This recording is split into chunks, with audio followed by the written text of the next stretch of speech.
everyone, welcome to another episode of Awesome Stuff as I See It. And as you can tell from the title, I'm doing something new as far as the review goes. I am reviewing some action figures in the line Marvel's Superhero Mashers. Now the idea behind these is that you can take parts from one figure along with parts from another, mix them all up, and make a brand new figure. Now, I just want to make sure that it's all okay with one of my fellow Gamers Embassy folk, Game Collector, who, if you haven't seen his stuff, he reviews a lot of toys and such. So I just want to make it clear with him. Hey, GC, is it okay if I review toys on this show without any kind of repercussion whatsoever? And now, my Minicon army, you will... Oh, yeah, sure. Wait, what? Hey, thanks a lot, GC. Never let it be said that general statements like that can never come back to haunt you. Alright, so like I said, we're taking a look at some superhero mashers here. And the first one that we're going to show off is... Boom! Captain America! And as you see, he comes with his little shield there. Very nice. The plastic, it definitely doesn't feel cheap. And, the mold job is pretty good. Definitely no Liefeld-esque design there. And, as you can see, he has a good bit of posability. Yep, and there you can also see the ball joint, or, kind of ball joint. And, he definitely, like I said, has a good bit of posability there. You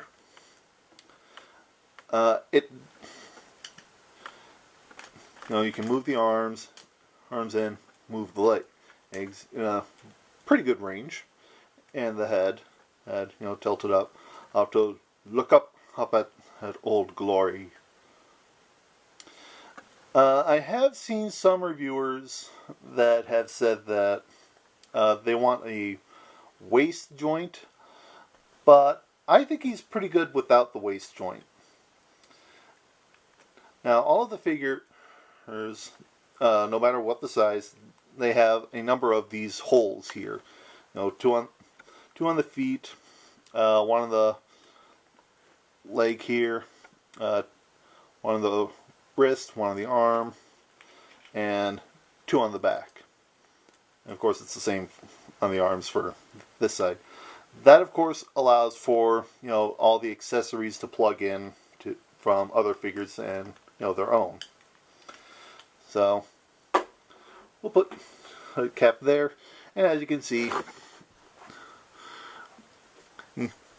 he stands pretty well on his own.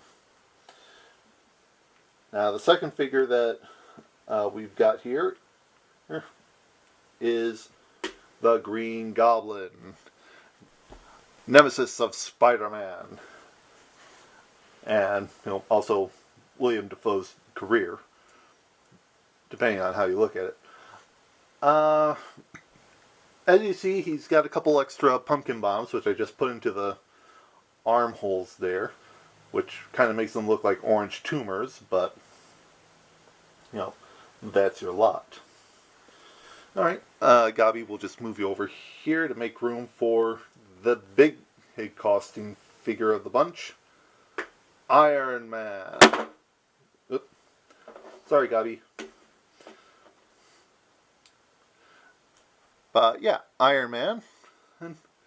And this is electronic Iron Man, because you press his stomach and his chest lights up. Hey! Yeah, it's just a little bulb in the middle of his chest to replicate the chest piece that he's wearing, and also the unibeam. Now, the electronic Iron Man, he also is costing extra. He costs about $20, while Cap and Green Goblin here, they cost about $10. There is a deluxe line of figures, which costs about $15. However, when I got these guys, they didn't have any. So, you may be asking why you would pay $20 for Iron Man when you can just get two of these guys. Well, I'm glad you asked. Because the electronic Iron Man also comes with some extra accessories, like this handy vest. And it does come with missile pods. The missile pods do come off, like so. It comes with a couple extra fists. This one has a little blaster on it. Pew pew! And this one comes with a knife. It does also comes with a gun. Though why Iron Man needs a gun when he has, palm wrist repulsors, that's beyond me. I have seen that there are pictures that have the guy holding the gun, but I haven't done it because even though it's a good plastic, I really don't want to risk a possible breakage. That would just not be good. And also comes with a missile launcher and missile, so you can go pew. Lovely. Comes with little knee pads. There's one, and there's the other. And also comes with the head of Tony Stark, complete with glasses and goatee. Now I know what you want to see. You want to see these guys all mashed up. Well, stay tuned for after the jump cut. And here we are. So here we have Captain Iron Goblin, along with his arch nemesis Green America Man. And here we're just going to call him Jeff. Now, come to think of it, he does kind of...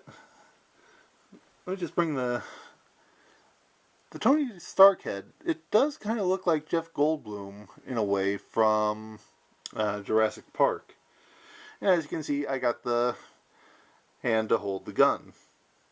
It was a little tricky, but I got it in. Yep. And Captain fell over. But, yeah. All in all, not too bad. I just got... There we go.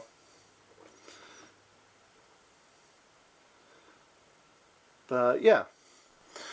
All in all, I think it's a good deal.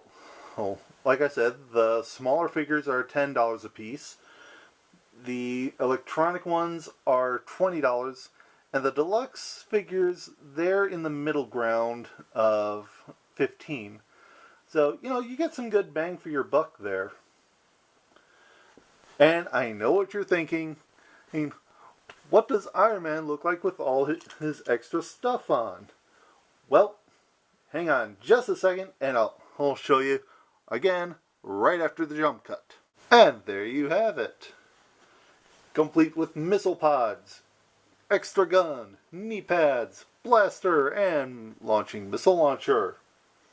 And yes, you can still press to light his chest up. Huzzah.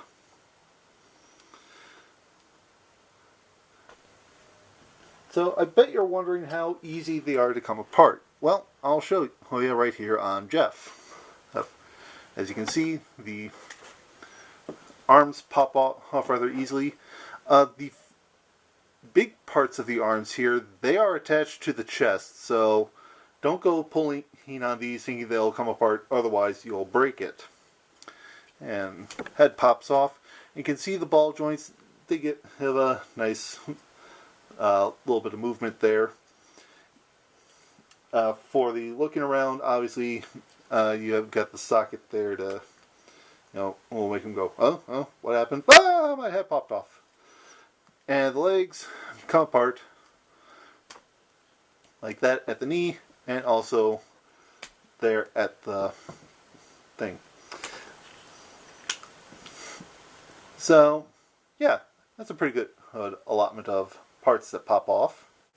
So that was Superhero Mashers. What do I think? I think they're a pretty good line of figures. They're made with good plastic. The molds are pretty good.